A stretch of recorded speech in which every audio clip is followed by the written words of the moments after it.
Assalamualaikum warahmatullahi wabarakatuh. Selamat sore pemirsa, apa kabar Anda sore hari ini? Semoga semuanya dalam keadaan sehat ya. Senang sekali saya Kori dapat kembali menemani sore hari Anda. Tepatnya hari Rabu ya, selalu pukul 15 waktu Indonesia Barat. Tentunya kita dalam acara Ayo Bertani. Ya, seperti biasa ya pemirsa ya, Ayo Bertani akan membahas tentang dunia pertanian dan juga peternakan. Kalau minggu-minggu sebelumnya kita sudah membahas dari bidang pertanian, minggu ini kita bahas di peternakan dulu ya pemirsa ya. Nah, kali ini kita akan bahas tentang persilangan ayam nih. Nah, seperti yang kita ketahui ya pemirsa bahwa bisnis ayam kampung ini masih dihadapkan dengan persoalan permintaan pasar yang tinggi namun penawaran yang rendah. Nah, untuk itu peningkatan produksi daripada ayam kampung ini perlu ditingkatkan, salah satunya dengan cara persilangan. Nah, kira-kira cara yang seperti apa kita akan bahas sore hari ini dengan tema kita yaitu meningkatkan produksi ternak ayam melalui persilangan, dan akan kita bahas dengan narasumber yang sudah hadir di studio TVRI Sumatera Utara bersama Kori. Di sini ada Bang Chandra Rianto. Selamat sore Bang Chandra, apa kabar Bang? Selamat sore, kabar baik. Alhamdulillah, terima kasih sudah hadir Bang Chandra. Ini luar biasa, hari ini kita akan membahas tentang persilangan ayam. Nah, ini pasti penasaran ya pemirsa di rumah, seperti apa sih sebenarnya untuk persilangan ayam ini dan sebenarnya tekniknya seperti apa. Karena memang untuk bisnis ayam sendiri ya Bang Chandra ya, ini juga semakin meningkat dan sangat menjamur ya. Terlihat dari bisnis-bisnis makanan kuliner ayam begitu banyak. Ada ayam geprek ya pemirsa ya, ayam penyet dan lain sebagainya. Jadi memang permintaan pasar ini cukup tinggi namun penawarannya masih terbatas. Seperti itu ya Bang Chandra ya. Baik, sebelum kita membahas tentang ayamnya, kita tanya-tanya dulu Bang Chandranya ya. Pemirsa, kalau Bang Chandra sendiri kegiatan sehari-hari ini apa nih Bang Chandra? Namanya peternak, pasti peternak dong, merawat ayam gitu. Dan karena aku juga seorang breeder itu yang memang mengembangbiakan jenis-jenis tertentu. Seharian kita tuh seleksi ayam yang bagus untuk dijadikan indukan selanjutnya. Seperti itu. Baik, wah jadi memang bidang peternakan inilah ya Bang ya, yang memang selalu digeluti sehari-hari. Jadi memang sudah sangat expert ini ya pemirsa. Kita undang Bang Chandra sangat tepat. Baik, Bang Chandra, kalau kita bahas tentang persilangan ayam ini, mungkin kalau untuk yang awam sangat tidak paham ya bahwa sebenarnya ada jenis-jenis ayamnya sendiri ya Bang. Kalau dari ayam persilangan ayam ini yang baik itu ayam jenis apa nih Bang Chandra? Kita melihat tujuan dari ayam kita itu apa. Jadi kalau ditanya baiknya apa, ya lihat tujuannya. Contoh nih, kalau kita kan, aku nih lebih fokus di ayam kampung. Kenapa? Karena ayam kampung ini selain permintaannya tinggi banget, kita terkendala sama kuantitinya yang dikit banget. Karena ayam kampung asli kan telurnya cuma sedikit tuh. Jadi persilangan yang kita lakukan adalah membuat ayam dengan bentuk, rasa, tekstur daging seperti ayam kampung, tapi tetap kita tidak maksudnya kita menambah lagi populasi telurnya gitu. Contoh nih kayak ayam kampung kan yang originalnya belum disilang, itu paling banyak paling 10 butir. Nah, kita itu bisa sampai 300 butir per tahun. Dan tanpa mengeram sama sekali. Secara ekonomi pasti kita keuntungannya lebih banyak. Itulah dari persilangan ini sendiri gitu. Wow, luar biasa. Jadi memang ini sangat menguntungkan untuk pelaku bisnis ayam ya, Bang ya. Oke. Nah, kalau untuk dari jenisnya sendiri ada berapa jenis sebenarnya, Bang? Kalau di aku sendiri, hasil persilangan aku sendiri yang sudah aku lakoni itu yang sudah tersebar di seluruh Indonesia nih, kita ada 2, yaitu ayam gorila yang memang khusus untuk pedaging juga hias. Dan kita punya ayam layar modif, yaitu ayam kampung yang pertumbuhannya cepat juga daya telurnya banyak. Dan warna bulunya juga sudah masuk di ayam kampung gitu. Nah, jadi baru 2 sih yang udah dipatenkan dan sudah mendapat respon baik dari masyarakat. Nah ini Bang Chandra ada bawa contohnya nih pemirsa. Ini ayam apa nih Bang? Yang ayam gorila itu dia ciri khasnya seperti apa Bang Chandra? Kalau ayam gorila, ini yang rada gede nih. Ini rada gede nih ayam gorila. Itu ciri khasnya dia bentuknya seperti ayam aduan. Karena dia cenderung di ayam hias aduan, tapi memiliki bobot yang besar sekali, bisa dari 5 kilo ke 7 kilo bobot dewasanya. Dan pertumbuhannya juga sangat cepat gitu. Nah, tapi kalau di sini yang kecil-kecil ini yang baru netes ini yang namanya ayam layar modif atau larmot. Dia adalah ayam petelur yang kita modif bulunya mengikuti ayam kampung, ya seperti aku bilang tadi, rasanya seperti ayam kampung, bentuknya seperti ayam kampung, tapi daya telurnya itu sama seperti ayam petelur biasa. itu bisa 90% tanpa berhenti sama sekali. Wow. Nah, jadi lebih menguntungkan lah untuk harga pakan yang udah mahal saat ini. Benar. Berarti kalau untuk yang gorila ini memang dia khusus untuk ayam pedaging seperti itu, Bang? Iya, kalau gorila khusus untuk pedaging dan hias. Sedangkan si larmot ini khusus untuk indukan pembibitan. Oh. Gitu. Karena telurnya banyak, otomatis kan anak dia banyak. Dan ini akan sangat menguntungkan. Gitu. Baik, wah luar biasa ya pemirsa. Jadi memang ada dua jenis yang digeluti oleh Bang Chandra di sini, dan ini ada contohnya memang sangat menguntungkan sekali kalau untuk di bidang bisnisnya itu ya. Baik, ini kan berarti ada persilangan. Nah, untuk di usia persilangannya itu, Bang, usia berapa yang baik? Kalau untuk persilangan sih sama aja seperti pada ayam umumnya. Pendewasaan ayam itu mulai umur 4,5 bulan sampai 6 bulan itu udah bisa kita kawinkan. Tapi persilangan ini itu yang bikin ribetnya itu sebenarnya adalah menseleksi sesuai yang kita mau. Jadi contoh jenis A kita kawinkan dengan jenis B, belum tentu hasilnya sesuai yang kita mau. Padahal kita pengennya tuh dapatnya kombin dari 2 ekor ini kan gitu. Nah, belum tentu. Nah, repotnya di situ. Kadang dari 100 anak hanya 10 yang sesuai gitu. Nah, ini nih yang kita pertahanin, kita pelihara gitu. Baik. Nah, sebenarnya kalau untuk persilangan ini benefit apa saja yang bisa kita dapatkan, Bang, sehingga kita memang harus menyilangkan lah ini, kira-kira seperti itu? Dalam dunia persilangan ini seperti yang aku bilang tadi kan ada tujuan. Kita mengupgrade ayam lokal yang memang secara produksi itu rendah, Kak. Gitu. Nah, ya seperti aku bilang tadi, ayam kampung yang kita harap, yang mana permintaannya sangat tinggi, termasuk di Sumatera Utara ini dengan berbagai ras kita yang mengutamakan ayam kampung, tidak diimbangi dengan produksi ayam yang juga tinggi. Jadi hanya 10 butir, sedangkan permintaan sehari itu bisa sampai 2.000 ekor, kan nggak mungkin.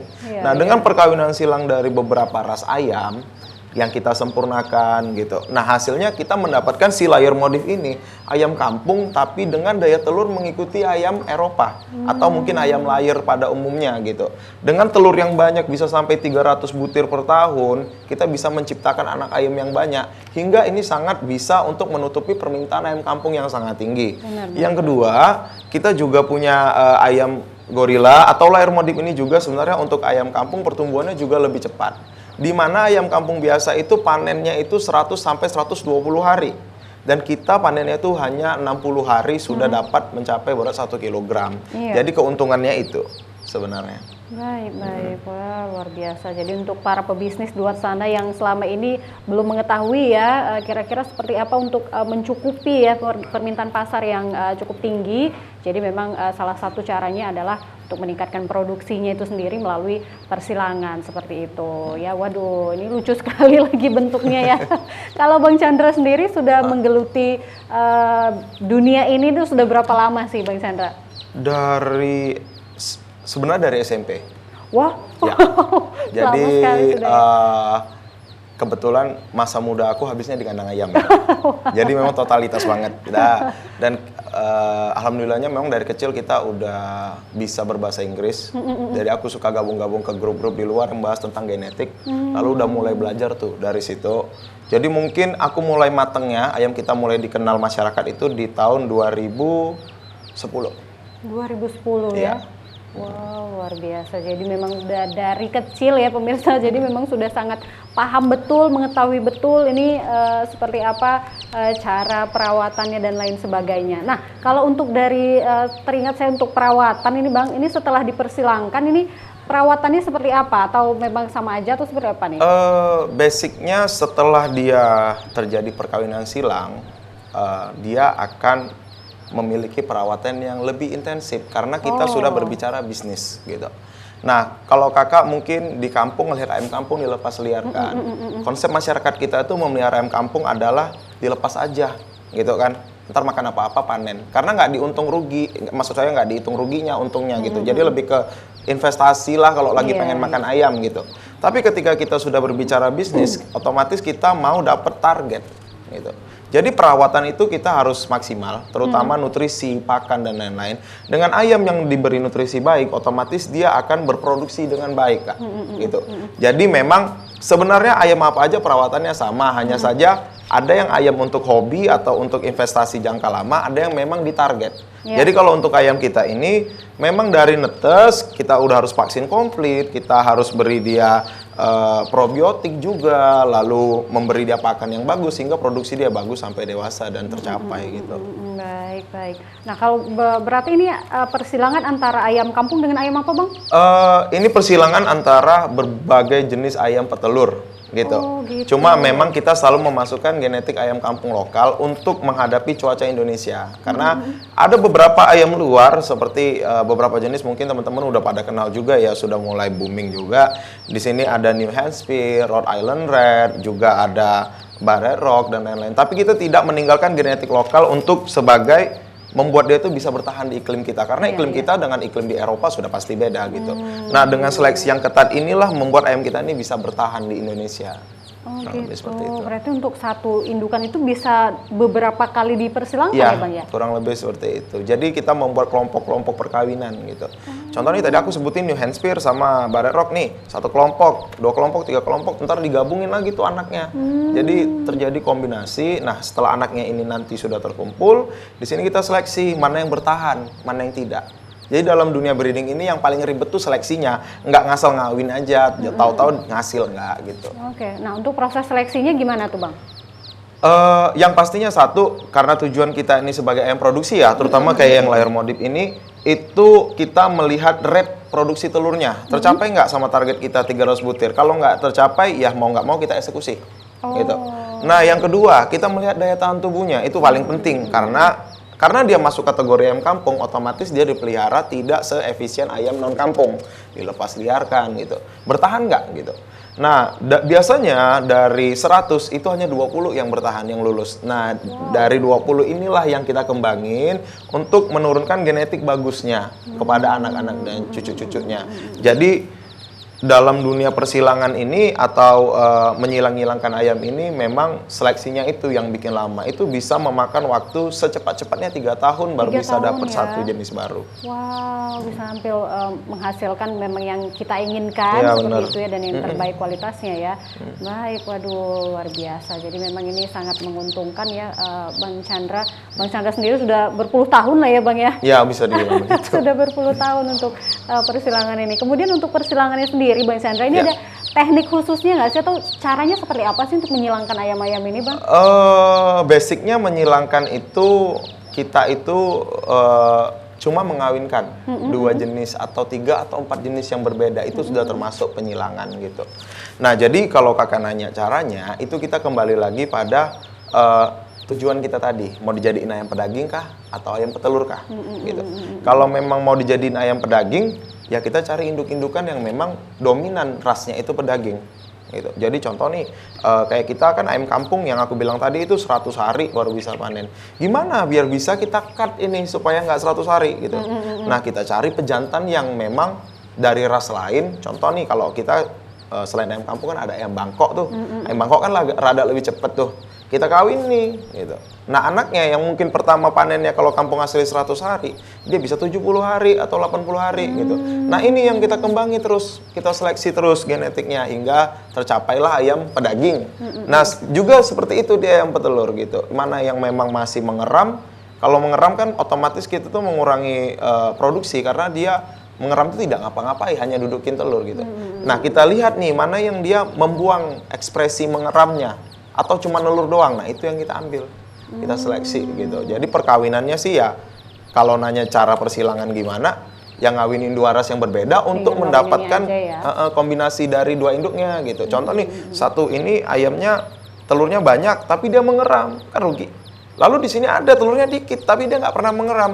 Nah, ini kita kawinin nih untuk mendapatkan keunggulan keduanya. Nah, dari 100 anak biasanya ada sekitar 10 sampai 20 aja yang sesuai kriteria kita.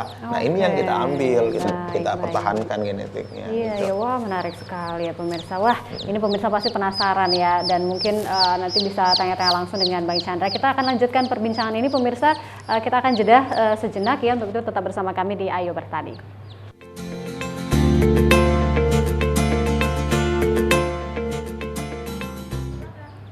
Terima kasih pemirsa masih menyaksikan Ayo Bertani dan kita masih membahas tentang meningkatkan produksi ternak ayam melalui persilangan, masih bersama dengan Bang Chandra di sini. Nah, kita akan lihat ya pemirsa, ini ada beberapa dokumentasi seperti apa ayam persilangan itu. Berikut ini. Nah, ini kita lihat, ini apa nih Bang Chandra, telur ayam apa nih? Ini hasil telur ayam layer modif yang kecil-kecil nih di sini, itu laporan dari kandang teman, umur 4,5 bulan sudah nelur. Jadi visualnya kalau yang dewasa seperti itu, umur 4,5 bulan. Nah, kalau ayam kampung biasa itu biasanya umur 6 bulan mulai nelur. Nah, punya kita tuh 4,5 bulan sudah mulai nelur. Wow. Kurang lebih seperti itu. Awal nelur dia. Dan itu memang untuk usia yang paling cepat atau seperti cepat apa Bang? banget, Itu yang paling gitu. cepat ya. Ini laporan teman dari Lampung nih. Wow. Gitu. Nah, ini sedangkan yang ayam kampung di umur kalau nggak salah ini 1 bulan ya. 1 bulan tuh udah 6 ons. Wow. Nah, jadi memang udah gede ini ayamnya. Gitu loh. Wow, memang pertumbuhannya cepat ya? Ya, jadi lebih menguntungkan lagi dijadikan ayam kampung pedaging. Luar biasa.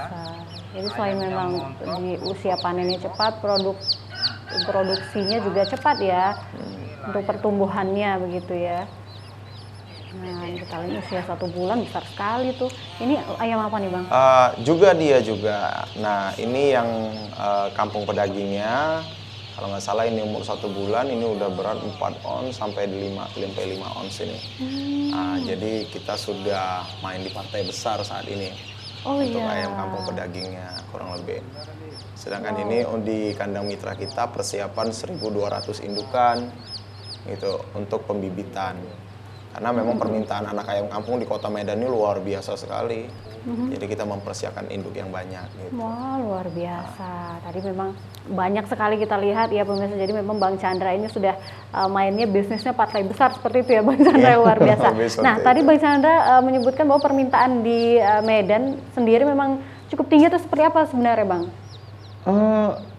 Luar biasa sekali. Kalau untuk ayam kampung Ayam kampung ya. Saya sendiri ada permintaan untuk panenan ayam kampung itu per bulannya 20 ton minimal. Wow. Daging. Per minggu. Hah? Per minggu 20 ton. Ya. Itu minimal. Dan sekali. yang baru ketutupi sekarang itu baru 5 ton per minggu. Itu paling banyak. Nah, tapi ya seperti itu, karena permintaan luar biasa besar, terutama untuk teman-teman kita yang orang Karo, orang Batak, mereka kan ada pernikahan yang membutuhkan banyak sekali ayam kampung. Iya, untuk pesta-pesta adat seperti itu ya. Jadi permintaan anak ayam akan sangat luar biasa besar sekali, tapi tidak diimbangi dengan indukan yang telurnya banyak. Yang kedua, harga pakan semakin naik, hingga orang pelihara ayam kampung lokal atau ayam kampung ori, itu sudah nggak dapat untung lagi. Jadi pakan naik, daya telurnya rendah gitu. Mereka mau dapat apa? Nah, makanya banyak sekali orang yang berbondong-bondong sekarang udah pesan ayam kita, layer modif ini, karena secara ekonomi juga udah sangat menguntungkan sekali gitu. Jadi ibarat kita pelihara ayam satu, bertelur 3 kali lipat. Iya, benar-benar luar biasa.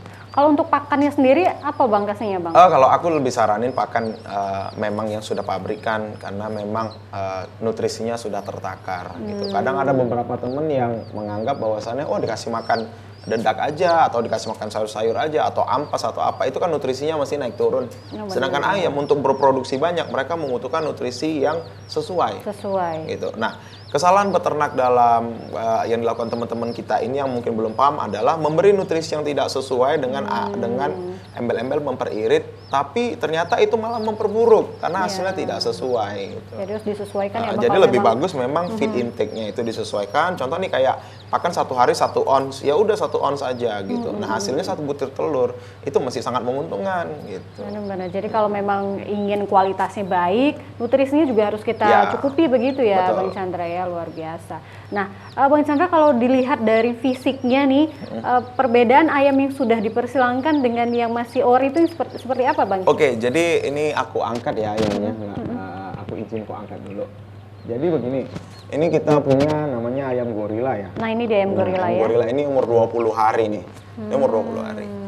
Kalau kakak lihat ayam original atau ayam kampung lokal umur 20 hari, mungkin kayak yang baru netes ini. Iya, masih kecil itu benar. Iya, sedangkan si gorila ini, dia memiliki rangka base tubuhnya itu seperti ayam aduan atau ayam Bangkok. Tapi secara otot dada juga lebih padat ya. Ini otot dadanya, Benar. kakinya juga lebih gede dan bokongnya ini lebih besar.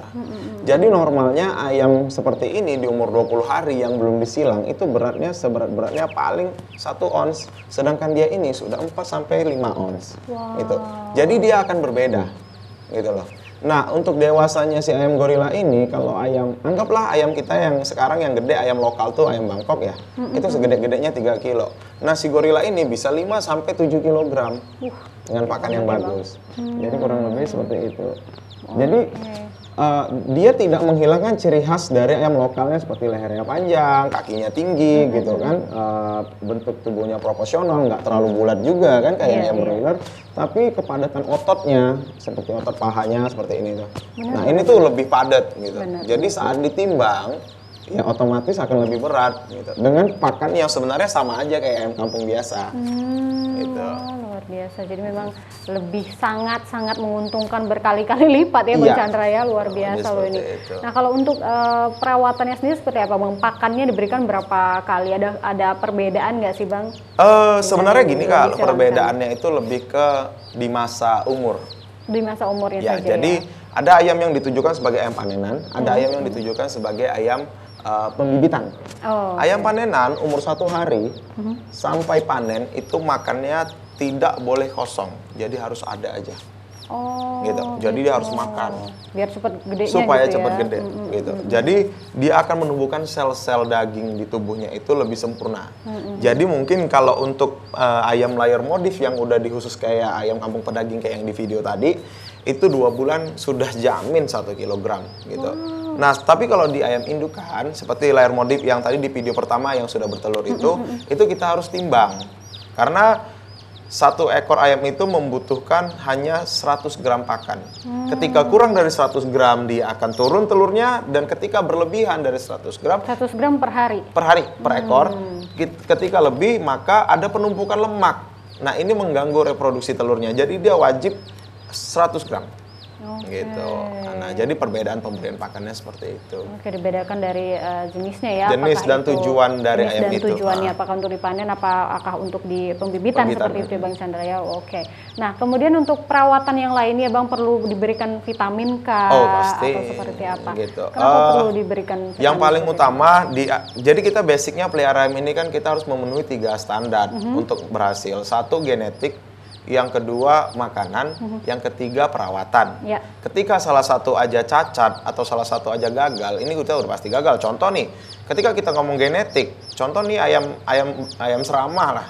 Kita kasih makan bagus juga dan perawatan bagus karena memang genetiknya kecil, dia nggak akan besar. Gitu. Dan juga seperti ayam gorila juga, ketika dia genetiknya sudah bagus tapi pakannya tidak kita kasih yang sembarangan, perawatannya juga sembarangan, dia pasti kecil, tidak mendukung. Jadi tetap genetik nomor 1, yang kedua pakan, nutrisi, vitamin, apalagi sekarang kan kita Indonesia ini sudah mulai fokus pada pengurangan antibiotik pada pakan atau pada daging ayam kita.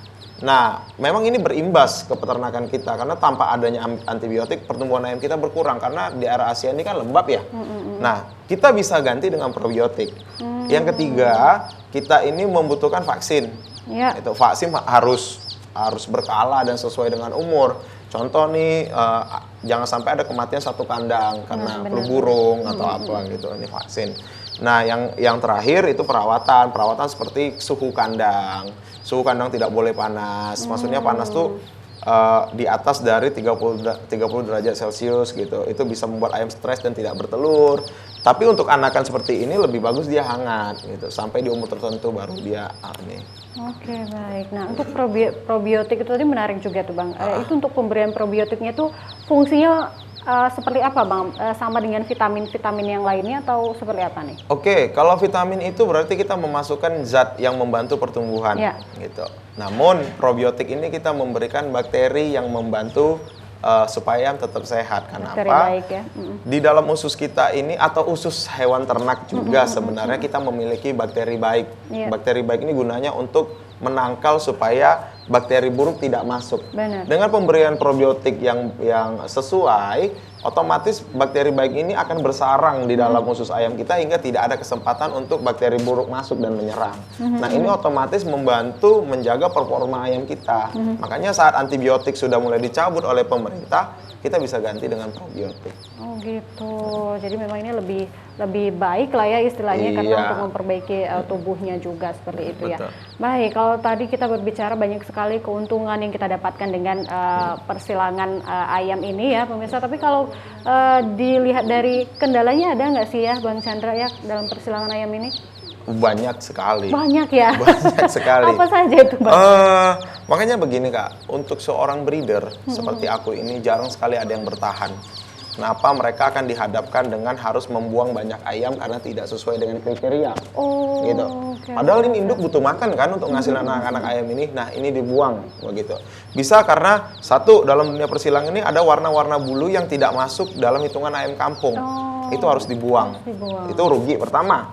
Yang kedua, perkawinan silang yang tidak terkontrol, maksudnya tidak tertata atau mungkin asal-asalan, ini akan menimbulkan yang namanya gen resesif. Gen resesif ini adalah gen terdahulu yang sudah lama dipendam itu naik lagi atau memunculkan ekspresi gennya.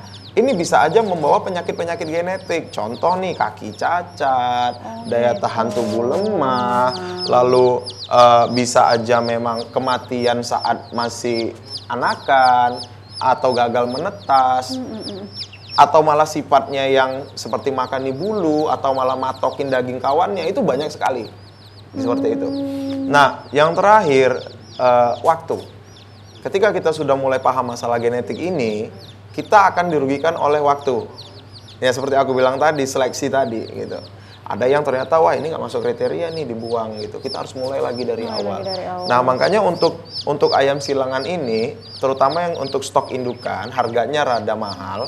Karena memang untuk mendapatkan ayam sebagus ini tuh prosesnya panjang sekali. Iya. Gitu. Karena memang kalau kakak tanya kerugiannya apa sih dari ayam persilangan gitu kan? Ya banyak. Banyak ya Bang. Jadi ini bakal sebanding ketika sudah jadi dalam bentuk seperti ini, dengan warna juga sudah masuk ayam kampung kan? Ya? Iya bener. Jadi memang rada mahal dan orang yang beli ini biasanya udah menikmatin hasilnya aja. Gitu. Jadi memang harus sabar-sabar ya untuk prosesnya ya Bang ya. Luar biasa. Baik, nah untuk harga nih Bang Chandra, kalau dibandingkan dengan yang belum disilangkan yang masih original, perbandingan harganya seperti apa Bang? Begini Kak, kalau kita, jadi dalam dunia persilangan ini ada namanya parent stock atau stok yang kita tetaskan khusus untuk jadi indukan. Ada yang namanya final stock, stok yang kita tetaskan khusus untuk pedaging. Gitu. Nah, yang mahal itu sebenarnya yang parent stock. Karena apa? Dia memiliki potensi ekonomi yang sangat besar. Seperti aku bilang tadi, kalau kakak pakai ayam lokal, kakak bertelurkan, telurnya cuma 10 butir. Iya, benar. Gitu. Itu udah ngeram, ntar panjang ngeramnya. Kalau dia kakak bertelurkan, hari ini bertelur, dia sekitar 4-6 tahun kemudian baru afkir gitu. Berarti sangat panjang sekali. Panjang, nah, untuk yang parent stocknya ini aku jual di 2,3 juta per 100 ekor. Per 100 ekor. Dan memang indennya panjang sekali, ini sampai bulan 5 tahun depan indennya, karena memang permintaan tinggi sekali. Tapi ketika parent stock dikawinkan dengan parent stock, anaknya jadi final stock. Dan ini kuantitinya akan banyak sekali, karena induknya kan telurnya banyak banget. Benar. Nah, ini akan mengikuti harga pasaran ayam lokal. Jadi gini, ayam lokal Rp7.000 misalnya per ekor. Itu sebenarnya sudah untung, mengingat telur induknya cuma 30%. Tapi ayam kita telurnya 90%, kan 3 kali lipat tuh. Benar. Kita jual juga harga Rp7.000. Jadi tetap lebih untung lagi. Tetap lebih untung lagi. Jadi kalau harga ngikutin standarnya. Kalau standar dia memang mau dijadikan pembibitan, ya harganya rada mahal sesuai dengan produksinya. Tapi kalau kakak tanya, terus yang pedagingnya atau final stocknya berapa? Ngikuti harga pasaran. Atau mungkin lebih mahal lah, sekitar 2.000-an atau 3.000-an karena kita di sini mengutamakan pertumbuhan. Tapi dengan produktivitas yang jauh lebih dibanding lokal. Luar biasa. Jadi memang sangat menguntungkan ya, luar biasa. Nah, kalau untuk pemasarannya sendiri, Bang Chandra memasarkannya kemana saja nih Bang? Sudah ada pasar yang menampung memang ya Bang ya? Kita pasarkan ke Malaysia. Udah sampai keluar ayam juga, kita sudah dikenal di Malaysia, mengingat di Malaysia sendiri sumber genetik ayam kampung itu susah. Gitu. Nah, jadi kalau yang di Indonesia nih, seluruh pulau di Indonesia sudah ada ayam kita. Gitu. Dan dari Medan ya, dari Bang Dari Chandra ya. Medan, Wah, iya. luar biasa. Nah, tadi Bang Chandra ada mengatakan mitra bisnisnya Bang Chandra ini menarik juga ya. Mana tahu di luar sana ada yang ingin bergabung menjadi mitra Bang Chandra. Itu seperti apa tuh, Bang? Sistemnya begini, ambil anak ayam dari kita, parent stock, ntar dikembangi sama dia, ntar telurnya ayamnya udah bertelur banyak, ya udah dibawa ke tempat kita yang tetasin, kita yang akan menjamin penjualan anak ayamnya. Oke, baik. Nah, ini menarik juga. Akan kita bahas nanti ya pemirsa ya. Untuk itu Anda harus tetap bersama kami, saksikan sampai dengan akhir acara nanti. Kami masih akan segera kembali, pemirsa tetap bersama kami di Ayo Bertani.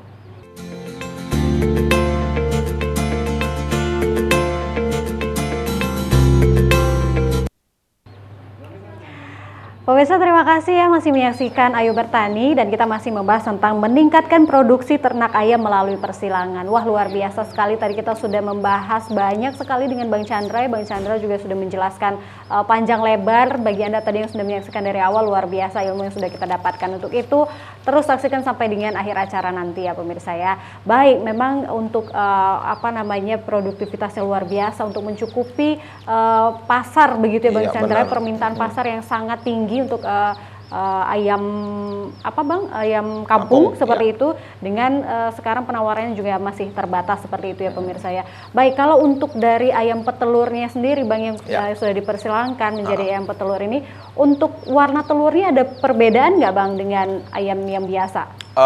Baik, ini kan kita ngomong masalah ayam persilangan di layar modif kita, namanya layar modifikasi. Layar modifikasi. Untuk warna telurnya kita itu masih campur, ada yang warnanya putih, ada yang warnanya merah, tapi kita kan nggak peduli sama warna telur. Yang kita pedulikan adalah apakah telurnya ini menetas menjadi ayam kampung atau tidak. Nah, karena tujuan kita, pasar kita di sini itu bukan ayam konsumsi.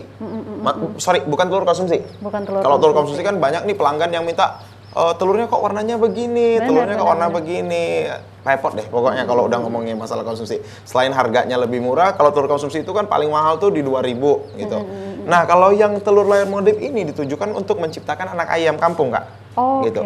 Jadi kita nggak peduli tuh warna telurnya apa, mau dia merah seperti ayam Eropa atau putih seperti ayam kampung. Yang penting anak yang ditetaskan secara look atau tampilan dan bentuk itu seperti ayam kampung.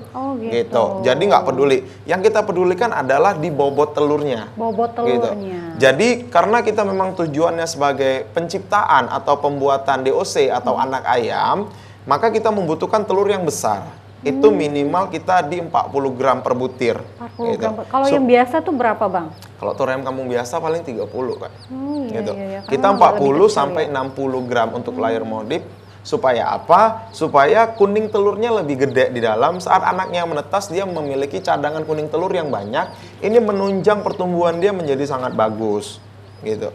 Jadi kalau ayam kita ini yang penting telurnya banyak. Setelah itu pertumbuhannya bagus, sudah cukup gitu. Jadi memang ada sih beberapa yang nanya gini, Bang, telurnya kayak ayam Eropa atau telur kayak ayam kampung gitu. Sebenarnya pertanyaan ini tuh nggak mesti dipertanyakan lagi, karena memang tujuannya bukan untuk telur konsumsi. Lebih-lebih Kak, begini, telur konsumsi yang seperti aku bilang tadi itu harganya semahal-mahalnya Rp2.000 per butir gitu, atau 2.500 lah kita bilang. Kalau kakak jual telur fertil, istilahnya telur fertil, telur yang hasil perkawinan dan bisa ditetaskan. Itu sekarang rate harga penetasan seperti aku nih, aku kan penetasan juga nih. Makanya mitra ngirim telur ke aku yang tetasin kan. Itu mulai start harga 3.300 sampai ke 3.500. Jadi akan jauh sekali perbedaannya. Benar. Begitu. Dan memang perawatannya sama, ngasih makannya sama, hanya saja ini ada jantannya, tapi harga telurnya beda. Gitu. Karena ini yang satu ini bakal kita tetasin jadi anak ayam. Jadi nggak terlalu pedulilah warnanya telurnya apa. Yang penting netesnya jadi ayam kampung. Iya, untuk menghasilkan anaknya seperti apa. Iya, benar. Bang Chandra ya. Oke. Nah, baik. Tadi kan Bang Chandra mengatakan bahwa dalam beternak ayam ini banyak sekali kendala sebenarnya yang dihadapi, prosesnya panjang sekali sampai bisa menghasilkan ayam-ayam yang luar biasa, kualitasnya lebih baik dibandingkan dengan yang original seperti itu ya pemirsa ya. Dan salah satunya mungkin kendalanya adalah penyakit ya Bang Chandra ya. Kalau untuk penyakit, kira-kira penyakit apa saja yang bisa menjangkit ayam-ayam ini Bang?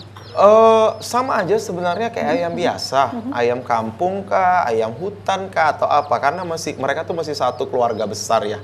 Jadi penyakitnya itu sama, reseptor untuk virusnya itu sama gitu. Nah, tapi umumnya di daerah perkotaan, karena ayam kampung sekarang miaranya di kota, ya kan, jadi udah jelas namanya beda. aja tetap ayam kampung ya. Nah, jadi karena memang kita curah hujannya juga tinggi, itu biasanya pilek.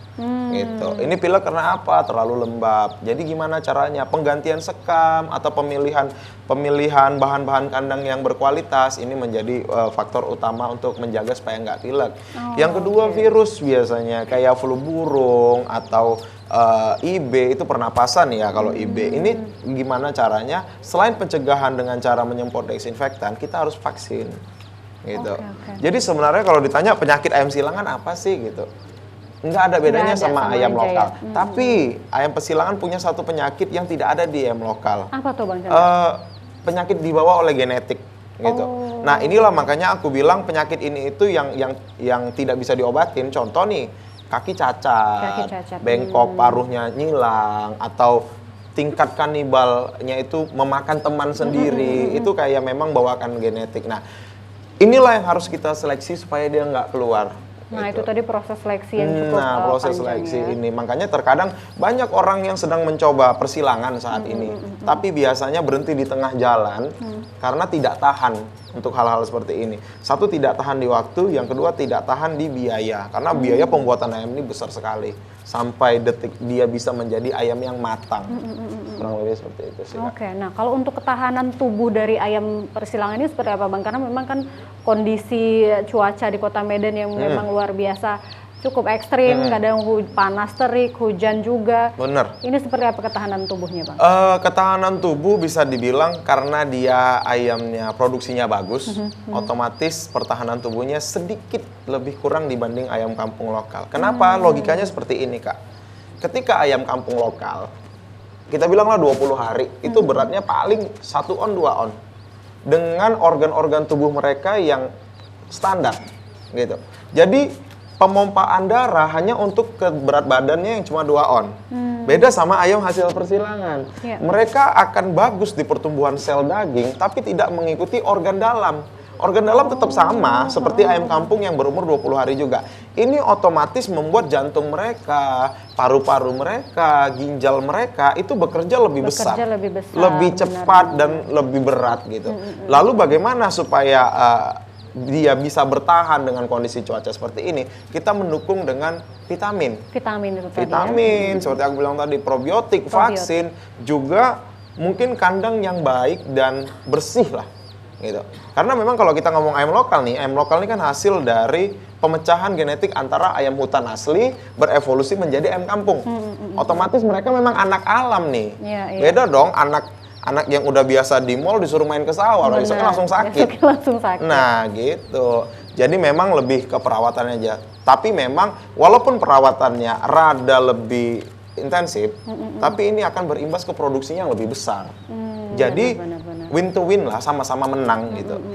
Beda sama kalau ayam kampung kita kasih perawatan bagus, dia tidak akan bertelur banyak karena secara genetik dia hanya bertelur segitu aja. Oh gitu. Lebih seperti itu. Biasa ya. Baik, berarti itu tadi ya pemirsa ya, memang harus diperhatikan apa saja yang perlu untuk diberikan kepada ayam-ayam persilangan ini ya. Kalau untuk vaksinasi sendiri, Bang Chandra, seberapa penting pemberian vaksinasi kepada ayam-ayam ini, Bang? Wah, penting sekali. Penting sekali. Penting sekali. Dan rata-rata orang yang menyepelekan vaksin terhadap ternak itu pasti bakal mengalami kematian satu kandang. Karena kan memang ada ya Bang yang menyepelekan, udah deh nggak usah divaksin, ngapain, udah kasih aja pakan dan lain-lain. Jadi kalau kita udah ngomong gitu, kita pasti ngomong antibodi nih. Antibodi kita tidak mungkin naik, maksudnya tidak mungkin terpacu ketika tidak ada serangan. Benar. Gitu. Jadi vaksin ini adalah virus yang dijinakkan atau virus yang mati yang kita masukkan ke tubuh ayam kita supaya antibodi mengenal virus ini gitu. Nah, saat nanti ternyata ada virus liar yang datang, otomatis kita udah punya sel memori untuk menangkal virus liar ini. Jadi biasanya vaksin itu kalau nanya ke aku itu sangat penting sekali. Tidak boleh disepelekan. kurang lebih seperti itu. Oke, berarti memang perawatannya sebenarnya sama seperti merawat manusia juga ya Bang ya. Kita Iya, kurang lebih seperti perlu vaksin, kemudian kita juga butuh vitamin untuk mendukung daya tahan tubuh kita dan lain-lain. Jadi memang harus diperhatikan, tidak bisa ya udah biarin aja gitu ya Bang, cuma sekedar pakan doang. Iya, banyak yang kalahnya di situ. Iya. Kemudian kalau untuk peternakan ayam ini Bang, kadang kan yang cukup mengganggu adalah baunya begitu ya Bang ya. Apalagi kalau ternak ayam ini di tengah pemukiman warga itu sangat-sangat mengganggu. Kira-kira ini solusinya seperti apa ya Bang untuk menanganinya? Kalau ngomongin masalah bau ya, itu banyak faktornya Kak. Contoh ayam sakit pasti bau karena kotorannya mencret atau berair gitu. Iya. Pertama kita memberi sirkulasi udara yang bagus. Otomatis dengan sirkulasi udara yang bagus, bau kotoran tadi dibawa angin tidak mengendap di situ. Pertama. Yang kedua, pemberian probiotik ini sangat penting sekali gitu. Probiotik juga berpengaruh ya Bang Chandra ya? Bau ini bisa disebabkan adanya nutrisi yang tidak tercerna dan tidak terserap hingga saat dikeluarkan dia memicu bakteri di luar untuk mengurai dia, jadi mengeluarkan amoniak. Ini yang bikin bau. Tapi saat kita memberi probiotik, termasuk saya juga punya probiotik sebagai untuk ayam saya, itu membantu mencerna di dalam hingga nutrisinya itu bisa sampai 70 ke 90% terserap. Jadi yang keluar sebagai kotoran hanya ampasnya doang. Jadi ketika dia cuma ampas doang tuh, nggak ada lagi nih yang dimakan oleh bakteri yang di luar gitu. Jadi ya kena ampas, kena angin, buyar jadi tanah, dia nggak bau sama sekali. Gitu. Jadi memang kalau peternakan ayam yang masih bau, itu berarti peternakannya itu belum memahami security kandang, termasuk tadi desinfektan dan lain-lain gitu. Jadi masih piara secara barbar. Tapi kalau sekarang aku perhatikan teman-teman kita kan sudah mulai paham nih peternakan intensif yang seperti yang kita jelaskan dari tadi. Kalau yang kakak bilang piara ayam dikasih makan, dilepas liar itu belum intensif. Itu masih mengganggu warga dan tetangga pastinya. Gitu. Jadi kalau masalah bau mungkin udah mulai jauh, teman-teman kita udah paham. Sudah mulai paham ya. Baik, wah luar biasa. Jadi memang banyak sekali yang sudah kita dapatkan dari Bang Chandra hari ini ya pemirsa ya. Mungkin untuk penutup nih Bang Chandra, tidak terasa kita sudah di penghujung waktu ya pemirsa ya. Boleh kasih tips and trick untuk para peternak di luar sana yang ingin memulai persilangan ayam ini Bang Chandra? Banyak sekali memang fenomena teman-teman yang sedang iseng lagi nyilangin ayam. Tapi begini, dalam persilangan itu kita nggak boleh iseng-iseng. Kita harus punya tujuan, karena persilangan ini ribet. Jangan sampai kita menyilangkan hanya pengen tahu anaknya gimana, tapi kita nggak tahu tujuannya apa. Itu akan menghabis-habiskan waktu. Jadi, melakukan persilangan yang ketat, itu kita harus tahu tujuannya. Contoh petelur, ya petelur kita cari semua jenis petelur kita gabung jadi satu, ambil keunggulannya, dipertahankan gitu. Karena teman-teman banyak yang nyilang, ujung-ujungnya bosen gitu. Jadi kalau aku sarannya sih sekarang silakan berkreasi, karena breeder nggak cuma aku aja. Mungkin aku udah paling bontot ya, cuma breeder-breeder senior mungkin ya udah biarin aja mereka gitu. Cuma aku selalu nyaranin, kalau mau nyilangin itu wajib ada tujuan, pedaging kah atau petelur kah atau hias kah? Gitu. Nah, jadi lebih paling tidak endingnya ada gitu. Nggak cuma nyilangin tahu-tahu bosen ayamnya semua dibuang. Benar-benar harus tahu tujuannya apa ya Bang Chandra ya. Baik. Nah, Bang, ini kalau teman-teman di rumah ingin nanya-nanya langsung ke Bang Chandra, kontak yang bisa dihubungin atau bisa gabung dengan bisnisnya? Kayaknya teman-teman udah pada tahu. Wah, udah famous ya kalau di dunia. Ya mungkin bisa dibilang udah banyak kenal. Makanya tadi waktu mau siaran kemarin, Bang mana Bang. Wah, gitu. luar biasa. Tapi kalau memang mau, itu cari aja di Google atau di YouTube, cari aja ayam gorila, itu data diri aku udah keluar semua. Wah, luar biasa. Gitu. Baik. Terima kasih Bang Chandra atas waktunya hari ini. Sukses selalu. Ya, pemirsa, mudah-mudahan apa yang kita bahas tadi bisa menambah pengetahuan kita bersama ya tentang bagaimana cara meningkatkan produktivitas dari ayam kampung itu sendiri. Terus saksikan Ayo Bertani ya pemirsa setiap hari Rabu pukul 15 waktu Indonesia Barat. Dan saya Kori beserta seluruh kerabat kerja yang bertugas pamit undur diri. Wassalamualaikum warahmatullahi wabarakatuh.